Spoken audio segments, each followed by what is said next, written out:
UPSC আমি ফলাফল আমি সকলোৱে জানো যে আমি কোনো এজন অসমীয়া নাম নতুনকে আমি পোৱা নাই যে অসমত যিসকল মেধাবী ল'ৰা-ছোৱালী আছে তেওঁলোকে বহুতেই এই কোচিংটো APSC UPSC কোচিং এফৰ্ড কৰিব নোৱাৰে বিনা কোচিঙত তেওঁলোকে পঢ়া শুনা কৰে আৰু তেওঁলোকে ভাল ফল দেখাবলৈ পৰা নাই কিন্তু যিসকলে ধৰি লওক অলৰেডি পইচা দিব পাৰে তেওঁলোকৰ মাক দেউতাকে অলৰেডি ভাল ঘৰৰ হয় তেওঁলোকে কোচিঙৰ ফিজ এফৰ্ড কৰিব পাৰিছে আৰু তেওঁলোকে গৈ আকৌ অফিচাৰ হৈছে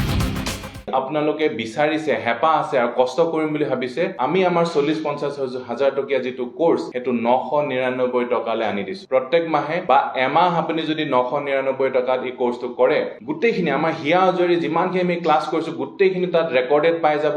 লাইভ ক্লাসো আপোনালোকে প্ৰত্যেক দিনাই আপোনাৰ লাইভ ক্লাসেছত আমাক পাব আমাৰ গুটেই ফেকাল্টি টিমটোক পাব অসমৰ অসমীয়া মানুহবিলাকক আমি যাতে UPSCত আমি IAS স্থান পাওঁ এবাৰটো এটাও IAS নাই আমাৰ